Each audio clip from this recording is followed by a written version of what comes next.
I used to really get annoyed with myself about not being able to just be up and ready and have a shower and have a coffee and like start the day and because my brain is slower. It needs to like wake up on its own accord. So I've really had that awareness and that kind of acceptance of slower mornings. So I've kind of accepted that that's how my brain works, and I'm not going to punish myself for not doing. I was about to say the norm. Normal doesn't exist. Welcome to the Focus and Chill podcast, where we discuss unconventional productivity tactics designed for neurospicy people. I interview neurodivergent guests who've figured out secrets for getting a ton of amazing work done without burning out. I'm your host, Jeremy Nagel. I'm an ADHD software developer turned startup founder and PhD candidate. I built FocusBear to help with my own productivity and burnout challenges. Welcome to episode 131 of the Focus and Chill podcast. I'm thrilled to be joined by Tania Gerard today. Tania is an ADHD TED Talk speaker and founder of Tania Gerard Digital UK, the UK's first consultancy focused purely on accessible marketing and neurodiversity at work. Tania is on a mission to make workplaces and marketing inclusive and training how it isn't about ticking boxes, but creating environments that actually work for people of all abilities. She's worked with the NHS, Green King, APCO Worldwide, Help for Heroes, and many more. She's here to talk about creativity, accessibility, and what it really takes to thrive as a neurodivergent founder. Welcome to the show, Tania. Hello, thank you very much for having me. I'm very excited to be here. Yeah, likewise. It's been some time in the works. I've paused recordings for about 10 weeks while my son was being born and starting to grow up. But Oh, very, very glad to be congratulations. able to thank you. So let's begin with your own experience of neurodivergence. When did you realize you weren't neurotypical? So I was diagnosed as a child, I think 7 or 8, with ADHD. And then as an adult, it was 25 at autism. So it's a bit of a interesting journey with me. But when I was a child, I was put on Ritalin for about 2 weeks and it just really zombied me out. So ever since then, I've kind of embraced the energy and the hyperactiveness, to be honest with you. Nice. And what was the diagnosis process like when you were older, getting the autism diagnosis? So it was interest. So I had the privilege of going private. So here in the UK, it's the the waiting period is literally years now for Hmm. both ADHD and autism. It's not good. We're trying to make it work as quickly as we can, but it's still not the best. But yeah, mine took a few hours, and it was through a big list of questions, some visual displays as well. But yeah, that I ticked quite a lot of boxes. But it was interesting because I obviously knew I had ADHD as a child, but I always knew there was something missing. There was just something else, and I couldn't really put my finger on it. And then I saw an article about autism, and then I started reading through. I was like, I'm quite sensitive to light and certain ways my food is. So I was like, okay, well, maybe I'll research this and yeah, booked an appointment, got a diagnosis, and that was that. And as soon as I heard it, was like, yeah, it's autism. Yeah, that was the missing piece. Yeah. Hmm. Yeah, so did it explain some of the things going back when you were at school and some of the challenges you faced? Yeah, a lot of it was like sensory issues. So lighting, it kind of goes through like the taste, touch, smell, sound kind of brackets. Relationships as well, like certain friendships, how I perceived emotional relationships in the workplace, how I do self-talk, how I talk to myself. So yeah, no, it was interesting, but when you kind of learn something and it's like, oh yeah, of course it was that. It was kind of one Hmm. of those moments where it's like, why didn't I know this before? But it's life. Everyone's on a journey. Hmm. Yeah.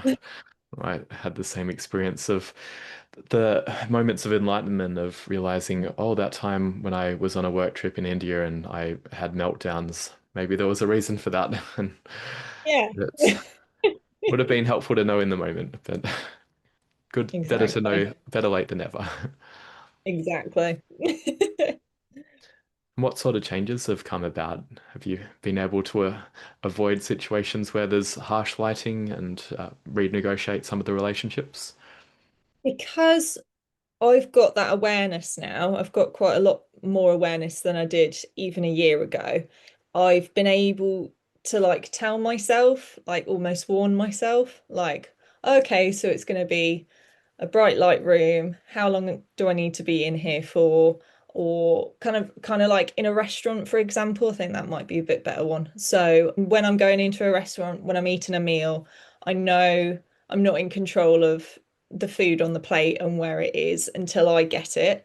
I'm not in control of the different levels of conversations and the different all the different sounds a restaurant brings, the touch of the table. So I kind of prep myself now, have like a little me talk, like it's okay, it's going to be really good. We just need to kind of have that awareness of the lighting and the taste and the touch and the sounds. And so yeah, I kind of do like a pep talk. So Mm, have that awareness, a little bit of yeah, me time before going into things instead of just going into environments and expect to be okay now. So I kind of look after myself a little bit more in certain social situations. that's a good idea. It's almost like a stoic approach of expecting bad things to happen and then being Yeah, pleasantly surprised when it works out well. I yeah, think exactly. think I could benefit from that. The last time I went to a restaurant, it was really, really loud, and there was a table next to us where they were probably having a few beers and laughing really loudly, and it made it very hard to actually hear what my friends were saying. And I hadn't anticipated that, and it perturbed me. So I might try your technique of going in expecting it to be loud and then being enjoying it if it's not that bad. It helps, but it's easier said than done. Sometimes I don't do it and forget, and then Mm, have that pep talk there and then. So kind of like almost mm, catch myself.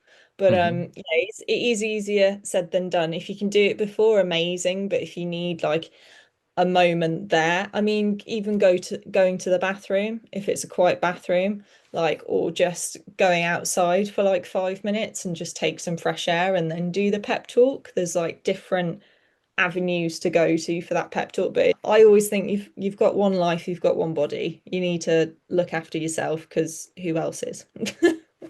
Yeah.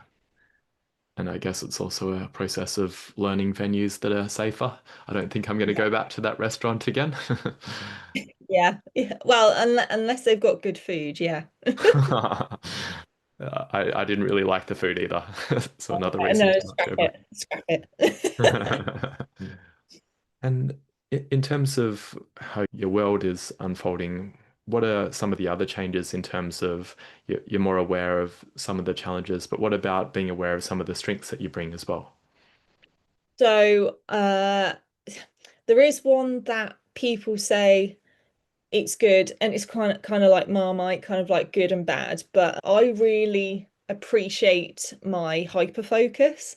So I can get like a few days work done in like 4 hours. But the Wow. kind of bittersweet side of it is I have to wait for that hyper focus to kick in, and then I'm like full speed. So I can't choose when to have it, but also I'll forget to go to the bathroom for 4 hours and then I'll be like, oh.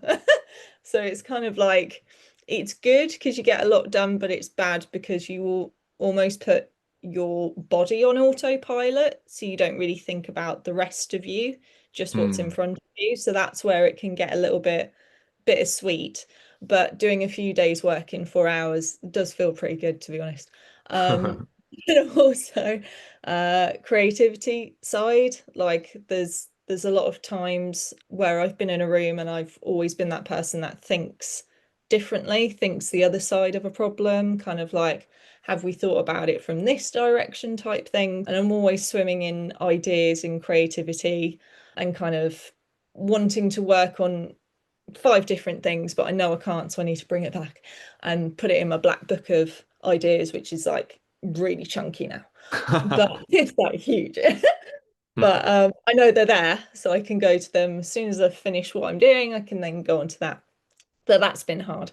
And then I think empathy as well. I think empathy is a really big one. I think a lot of ADHD people have quite a large scale of empathy because of how our brains work, and how, if especially if we've been late diagnosed as well, how a lot of us has felt like we haven't belonged, that we're weird, that our brains are just swimming in bees.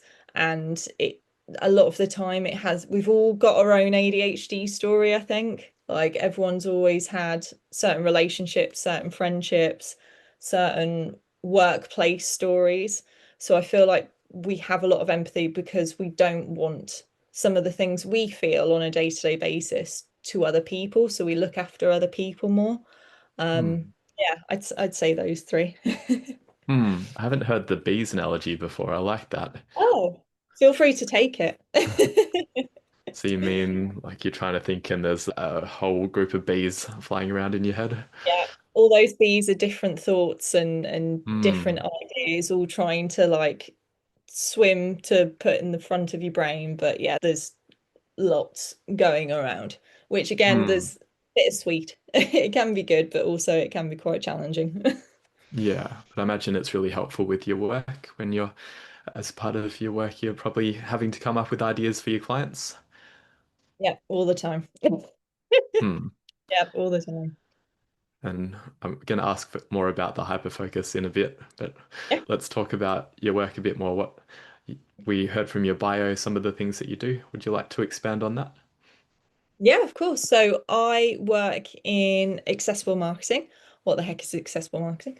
It is basically making sure that your user journey, whether it's on a website, whether it's social media, email marketing, is really easy to follow and action for all abilities.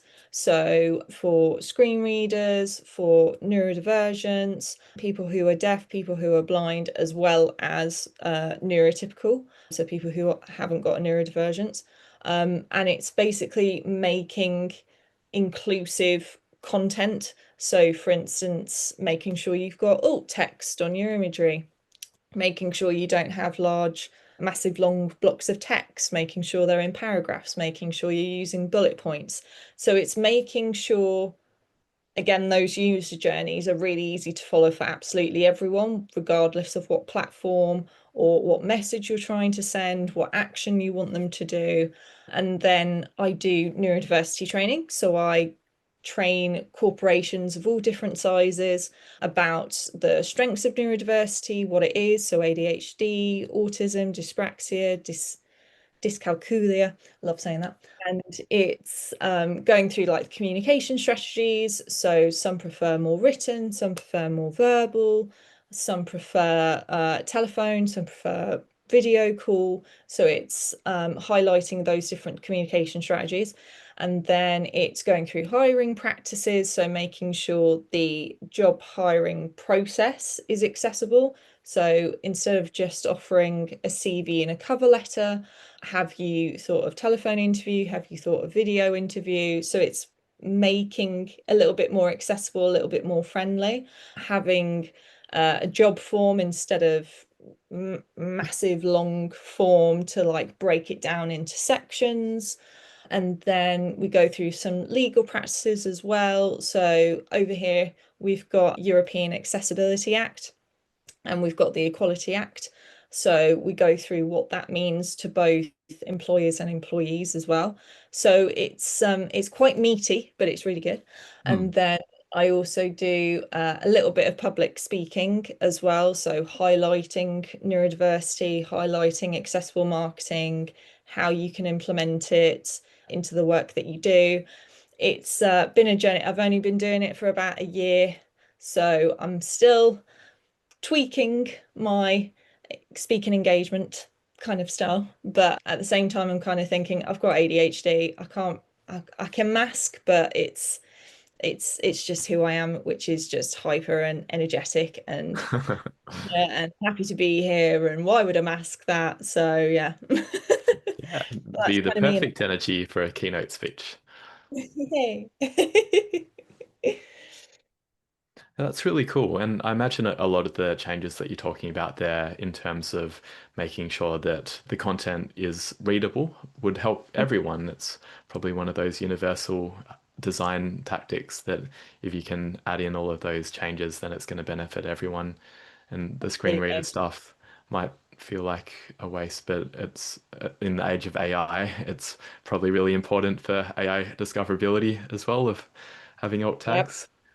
Yep, very, very important. Everything is searchable as well. So it's really important to get your authority and your visibility out there as well, making sure that you are creating good, high quality content as well, because AI is really it's becoming a new Google, or they're trying to be a new Google.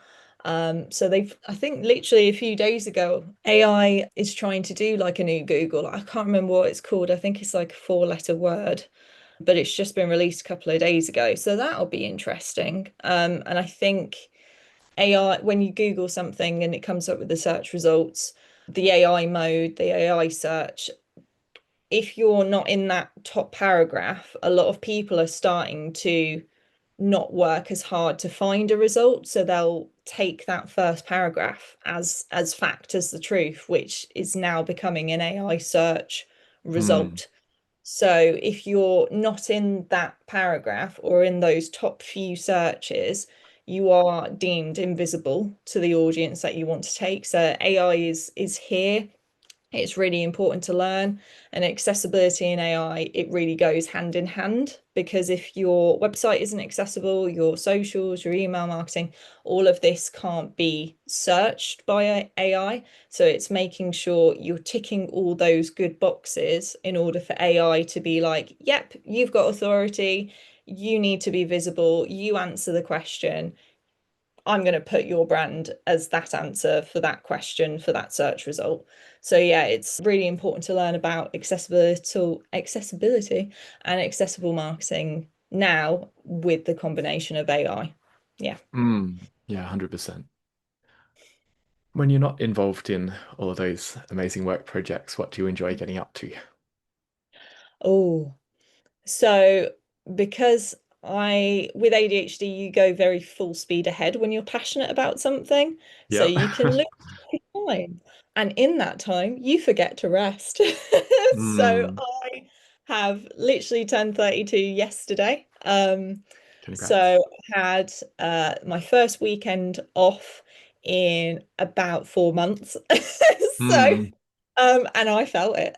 So, and it was mostly countryside walks, kind of taking it down a notch or five in my case, and just kind of living a little bit, living away from the laptop, from the phone, and just making some nice homemade food. And my body felt it. But that's kind of one of the bittersweet things about ADHD. You get really passionate and you want to do a load of things, but sometimes we forget what our body actually needs, which is rest. And I think some Mm. of us think that rest is lazy, but it's actually not, because we need what I call potato days.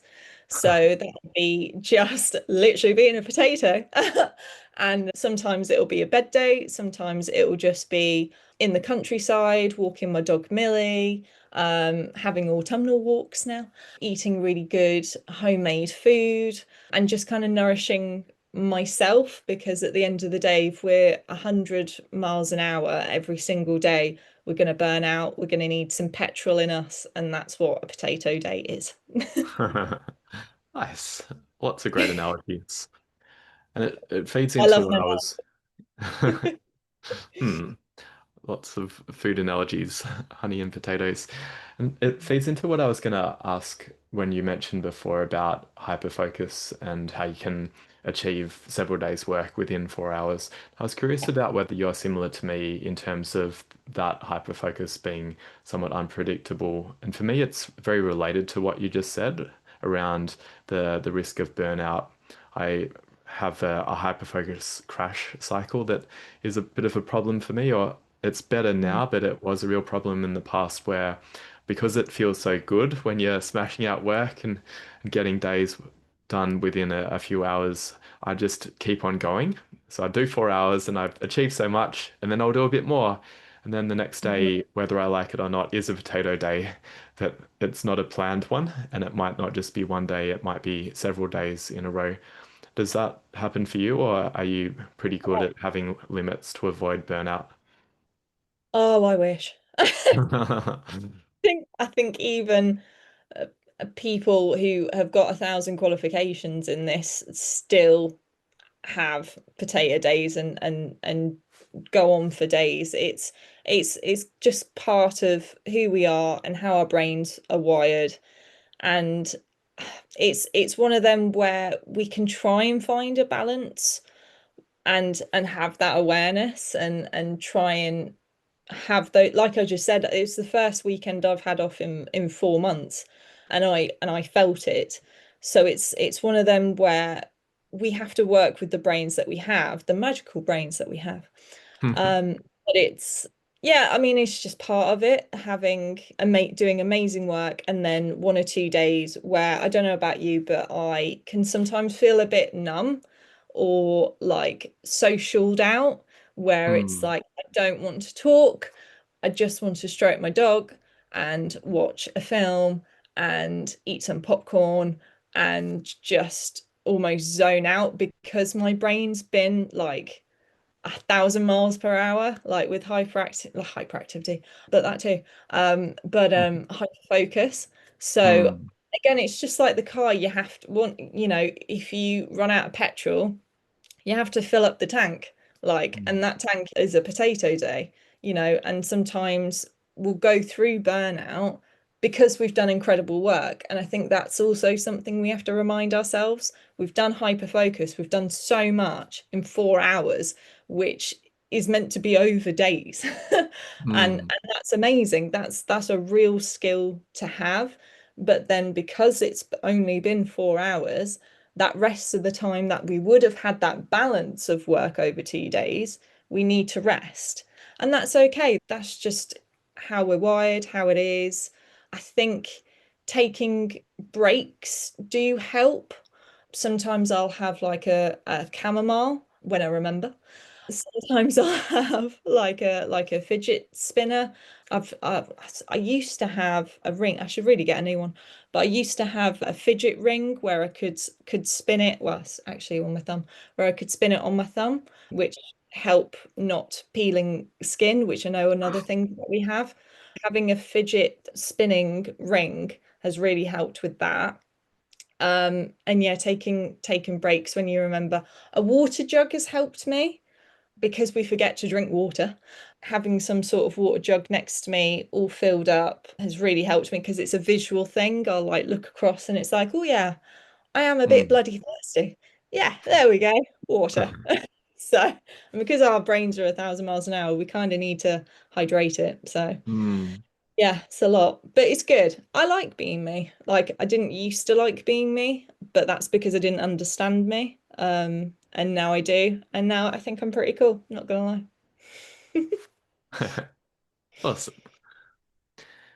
Yeah, that's a really good set of tactics, and I like that idea of trying to create embodied reminders because Mm. having the spinner nearby and having the water nearby, it avoids me forgetting to drink water because that's a problem for me as well. We're two peas in a pod. Hmm. Next question is about with work, because you've got people emailing you or contacting you about speaking engagements and clients asking about accessible marketing and all the different areas. How do you deal with all the inflow of people wanting to talk to you? Oh, I don't. No, I'm joking. So there's like little things I do. So because I do have a lot of emails, sometimes we think when we've read an email and we click off, we've answered it. So it's like kind of like when a mate texts you and it's like, oh yeah, I'll text them in just a sec. And then 2 days go by and it's like, I am so sorry. I thought I Mm. replied to you and I bloody didn't. I thought I literally thought of the text I was going to send you, thought I sent it, didn't. So, emails wise, if I've looked at something, but I just have to quickly finish something first before replying, I'll open it, read it, lock it in, or I'll write it down on a sticky note saying reply to so and so. But I'll also take it off read and put it on unread. So it's highlighted in the email inbox. Sounds small, but it's helped a lot. I would also say sticky notes. If I'm not going to turn my laptop round, but I've got some sticky notes on my wall. It's like a rainbow, and they're all important, and they're all color coded, and it's like a rainbow of paper right behind me, well, in front of me and behind you. But it's good because it's in my All own right. handwriting, so it's kind of like a trust mechanism. Some nice like head reminders, like you've got this. I've literally got one that says high five, like yeah. And it's kind of like Hmm. some reminders, but also I've got an important sticky note side, kind of like you got this uplifting kind of side, and then some kind of legal WCAG kind of highlights. So I've got like an education bit, I've got like a value yourself bit, and then I've got please reply to these people because they really need to talk to you bit. So yeah, sticky notes are really good. Emails unread is really good. Lots of visual things because we can be in our own heads quite a lot. So Mm. having some pretty visuals, some you've got this kind of things around you, they really help because we tend to sometimes have negative talk because of Mm. how overwhelming it is in our heads sometimes. We sometimes have that negative talk. So having some you got this high five in my own handwriting is kind of like my past self saying you've got this, it's okay. So yeah, less less alone. Yeah. And Mm. good Oh, reminders of value and why I'm doing this in the first place, to be honest. I like that. But it sounds really colorful and nice to look Yeah, at. it's very colourful. I am not bored in this room. I can't. It's like a rainbow. Do the colors correlate with priorities as well? Say with the people that you have to respond to. What that's a really good idea. So I have like my education bit's purple.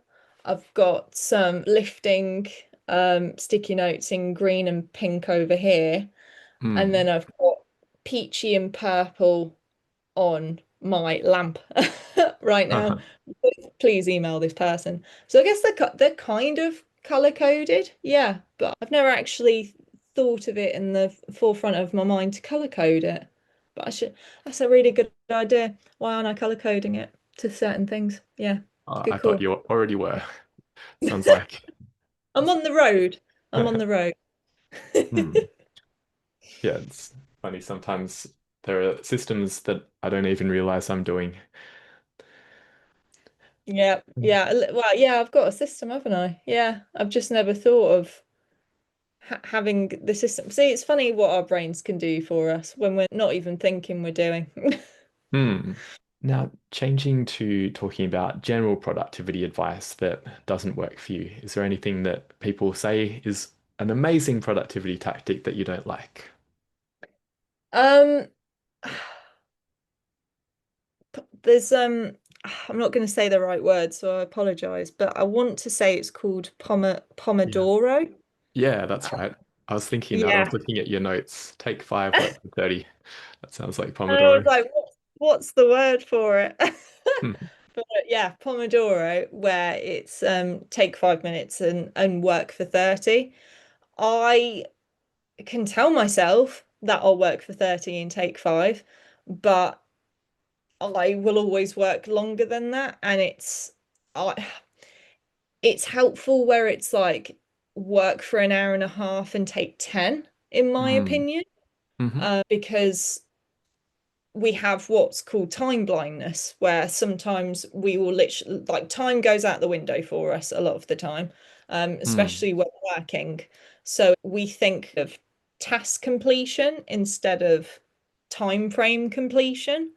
So yeah, Pomodoro, it doesn't work for me. I teach people about it, but it really works for other people, and that's the thing. So it's what works for you might not work for someone else, but it might also work for someone else. So it's yeah, I've changed it to an hour and a half and take 10 for me. Mm, It's one of those where you just take an idea, make it your own, see what works, see what doesn't. And yeah, it is a journey of finding productivity advice, different techniques, different ways of doing things because you're the only person with your brain. Like a lot of us might have ADHD, but that ADHD actually looks different for other people. Like mm, if you meet someone with autism, you've met one person with autism. You haven't met everyone with autism.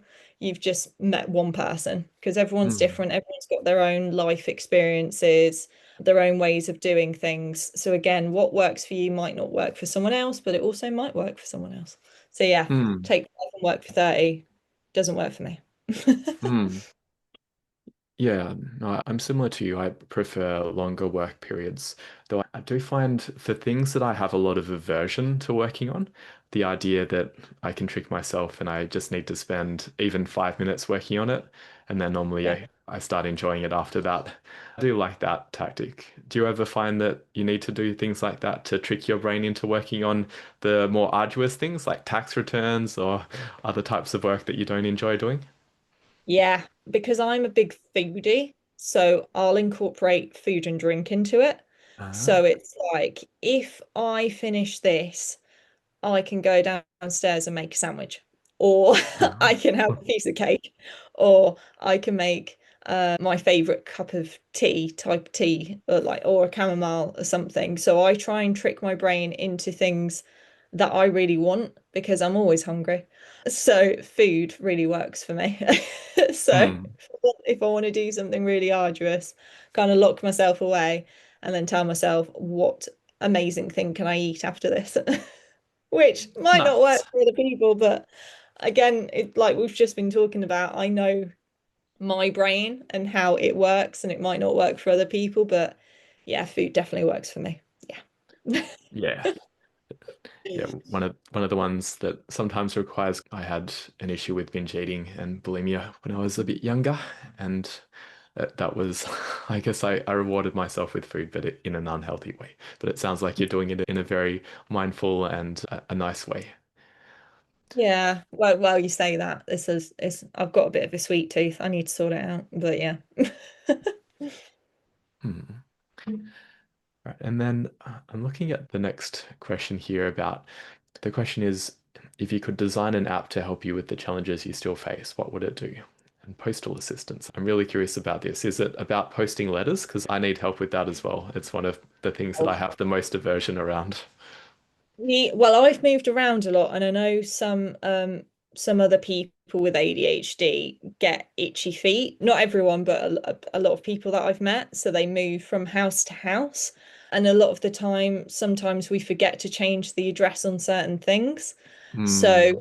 I thought it'd be really cool to have some sort of postal service that can kind of track where you've lived before and can pop up a message and say, oh, your address is still so and so for this service or for this account. Do you want to change it? And it will be like, yes. And then you can transfer all your, like where you are living now, you can change everything to that address at like a click of a few buttons. I think that would really help because I've still got a couple of things at some old addresses and I've had to send a letter saying I am so sorry to that tenant, and then to like obviously change it. But sometimes you forget to.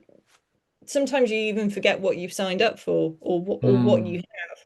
But obviously the important things like banks and like council tax and stuff like that is good. But sometimes you forget other things. So having something that is like, yep, you're still signed to this address. Let's change it. Da, da, da, da. I think that'd be absolutely amazing. But yeah, it doesn't exist in the UK. It might exist somewhere else, but it doesn't exist here, sadly. Mm, yeah, that's a great idea because it has affected me as well. And it's one of those things that I don't like having to go into all the portals and update it. It would be really nice if you could just register with the postal office and they could then, instead of having to give out your address, you could just give your postal ID and they would Right. know where you live and There we send it go. out there. That'd be absolutely amazing. It's such a good idea. It helps with our brains because sometimes we can get overwhelmed as well. Like if it is a bank card, like y- we kind of overthink as well, and then it gets scary, and then it's like, oh, I'll do that another time. And it's like with bills, for instance, we get scared with bills sometimes, and it's like if I just do this now instead of putting it off, it'll all be good, but we don't do that because it's scary. So we leave Mm, it to the last minute. But I mm, think something like that, it's the same with postals like assistants. Like if if we had something that just helped us, that's just like, this is where you are. Do you want to change it? Yes or no? I'd be like, yeah, I do. Yeah, I want that mm. back to go to me and not to someone else. So yeah, that's it helped. It would have helped me loads in the past and now, to be honest with you. I'm still finding the odd thing, but I think I'm Mm. pretty much good now. But yeah, it took a while. Took a while. Yeah. I've had checks going to the wrong address and then it's really difficult to get them back. So that's a Exactly. great idea.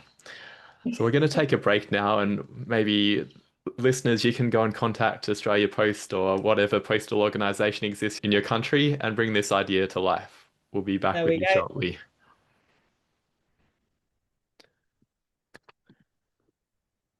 The Focus and Chill podcast is brought to you by Focus Bear, a focus enhancement app for ADHDers. Staying on top of tasks is easier than ever with Focus Bear's new To-Dos feature. Record a voice note describing what you need to do, and Focus Bear's AI will turn it into a structured set of subtasks and automatically prioritize it for you. You can also take a photo of a paper to-do list, and the AI will work its magic.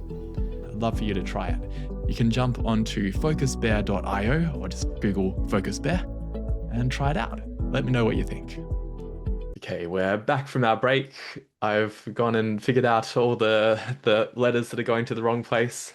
Nearly sorted it out. And now I'm keen to hear about your morning routine, what you tend to do in the mornings. And one of the things this morning is having a podcast with me, but on other days, what do you get up to? So I used to really punish myself up until recently, actually, like a year ago. I used to really get annoyed with myself about not being able to just be up and ready and have a shower and have a coffee and like start the day and like I kind of have that awareness that I wake up a little bit slower in the mornings. So I'll wake up like kind of half an hour before I need to get up because my brain is slower. It needs to like wake up on its own accord. So I've really had that awareness and that kind of acceptance of slower mornings. So I'll wake up a little bit earlier to have a slower morning. So I'll take my time with the shower. I'll take my time with it with the first coffee of the day. I'll take my time taking my dog round the block, because it wakes me up. So I've kind of accepted that that's how my brain works, and I'm not going to punish myself for not doing. I was about to say the norm. Normal doesn't exist, but you Hmm. know what I mean. Hmm. Um, Kind of, I also have, I don't know about you, I feel more productive in the evenings than sometimes during the day. And I think it's because at night time it's quieter, it's darker, you can make it more cozy. And I kind of find hyperfocus a lot at night time. I think it's because it's quiet and there's no one around and it's just me, so I don't need to concentrate on other aspects during the day. There's no, what's the word? It's not pressure. There's no, Like it's phone gone. calls and all the Yeah, emails and things like that coming in. no distractions. Yeah, I can kind of be myself, and it's almost like where my brain's just like, okay, we can think now instead Hmm. of thinking of other people and doing the do. Hmm. Just be like, okay, what do I actually need to do? It's kind of like a bit of me time as well. So I can think a little bit clearer. I'm trying to find a balance with caffeine where Again, with ADHD, we kind of have this bittersweet relationship with caffeine where we risk that next cup of coffee. Mhm. So sometimes if we have too much, we'll go really sluggish instead of energy like other people I've found. So it's kind of like, do I risk that next cup of coffee and I'll either feel sluggish or it'll get me balanced. So I've kind of finally worked out my balance. So I'll have 2 cups of tea in the morning and then a cup of coffee around 2, 3 helps me, that little bit of boost. But that's all I do now. I used to drink a lot, being British, as you can imagine, had a lot of cups of tea during the day. So I ended up having, like, no joke, like 7 or 8 cups of tea a day. But yeah, I've kind of narrowed it down because it doesn't help my brain. And then I have to drink more water as well. So sometimes naturally we forget to drink water. So we need to Mm. balance the water with the caffeine as well. So yeah, I used to be really hard on myself about that and trying to put myself in a box that, like, and again, bunny ears, normal box that I thought everyone was doing. And I don't even know where I got it from, to be honest. But yeah, I've kind of been a little bit nicer to myself. This is how my brain is. This is how I'm going to be productive for the day. If I have a slightly slower morning, I'm going to have a better day and be able to do more for other people as well as myself. So yeah, slower mornings, caffeine balance. Sometimes if I work late, I get more done as well. So yeah, kind of morning routine is caffeine, dog walk, again, a little bit of slower morning. But yeah, it didn't look like that before. I like that idea of having a slow morning and not having people chasing you first thing. Because I guess I like getting up early and I like going for a run and things like that wake me up. But what I don't like is when I have meetings immediately afterwards, and that really seems to my brain isn't ready for it, and it seems to start me off with a bad start to the day. Whereas if I can have some time Exactly. for creativity in the beginning as well, before I have to deal with other people. There we go. Yeah, so you're like me. If you wake up a little bit early, you get to give yourself more time. And then by the time someone wants a meeting with you, you can be like, yep, what do you need? I've had my time. What can I do for you? Yeah. And right now I have early morning meetings with my lovely nine-week-old son. And I Oh. have to, which is mostly good, but it has shifted my sleep a little bit. How is your sleep? What do you do to switch off at night, and what time do you normally go to bed? Um, it does vary depending on the schedule. So if I have a workshop, like sometimes I like working a little bit later at night because again, it's the me time, it's really peaceful. Sometimes I can go to bed at like 10, sometimes it's 2 in the morning. So I probably do need a balance, but I have introduced an app in my life called Calm. I don't get paid by Calm, by the way. Thought I'd just say, Mhm. but it's really, really good. So it has like meditation on it and like bedtime stories as well. And that can be quite comforting. That can shut my brain down. It can really help because I want to listen to the bedtime story, but it's also really soothing. Because it's another voice and not the voice in my head, I can concentrate on that voice, not all the bees in my head. So that's really helped me. But yeah, sleep can be difficult for me. It can be hard to switch off, but a chamomile can really help, nighttime tea can help, calm can help. Um, Even like 5 minute meditation, just as you get in, and wrap up in the duvets and get really comfy, just 5 minutes, just listening to yourself breathe and just kind of just slowly, just deep breaths, and then maybe put a bedtime story on or something. So it's helping yourself relax, which again is not easy for some of us either, but it's just kind of being one with yourself. But yeah, I struggle, I'm not gonna lie. It can be a struggle because we have a second wind of energy sometimes. And it's Yeah. like, especially if you've got a partner and it's like, oh, I've got to tell you about this, this, and this, and this, and this, and this. So I call it sleep excess energy, where if you just let me talk for 15 minutes, I'll be asleep in 20. Like just let me rattle on and talk crap for 15 minutes. So there's that. Hopefully you'll sleep well tonight and you haven't Oh, spoken definitely. crap. You've spoken words of wisdom.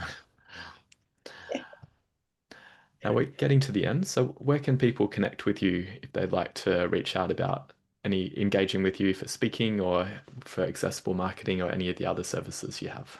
Oh, absolutely. So I have a website called www.taniagerard.co.uk. I should probably spell that out because I've got a really funny name.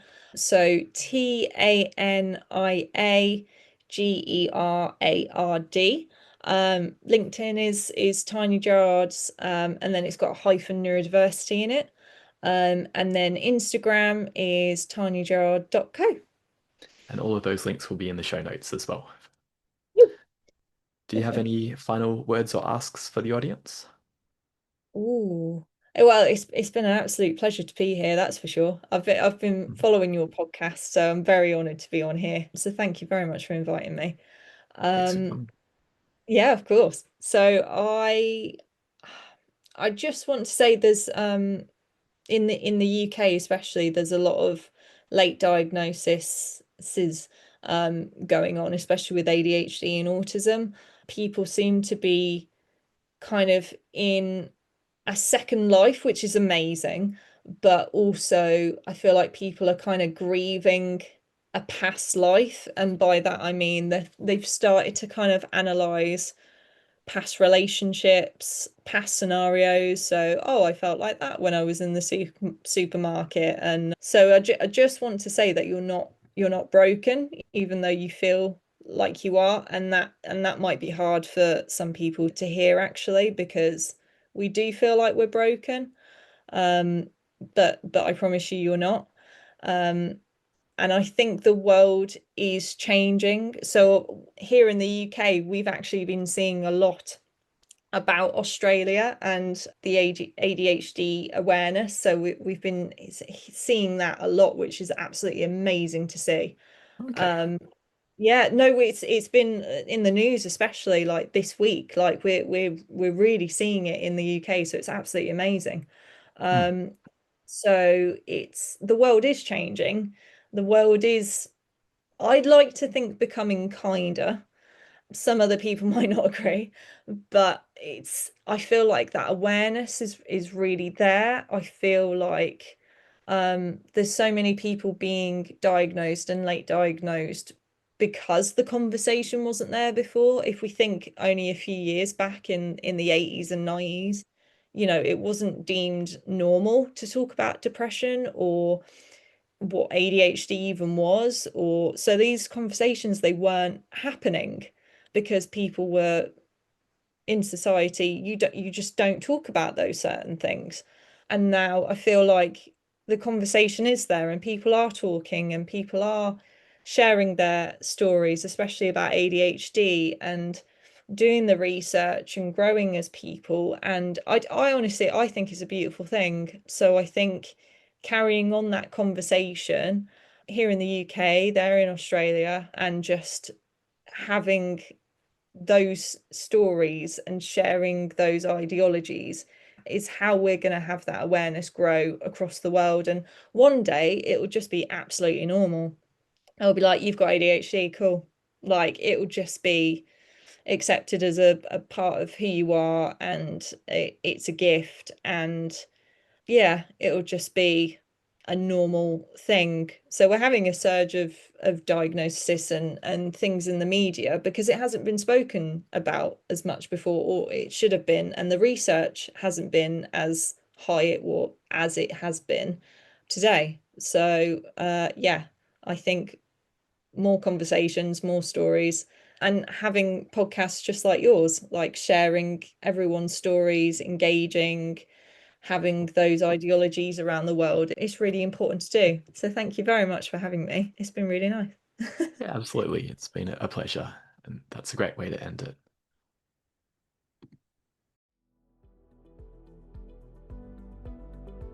Thanks for tuning in to this episode of the Focus and Chill podcast. To listen to other episodes, jump onto podcast.focusbear.io. If you'd like to be a guest on the show, or you know someone who'd be a good fit, email us at team@focusbear.io. Otherwise, stay focused, stay chilled, and peace out.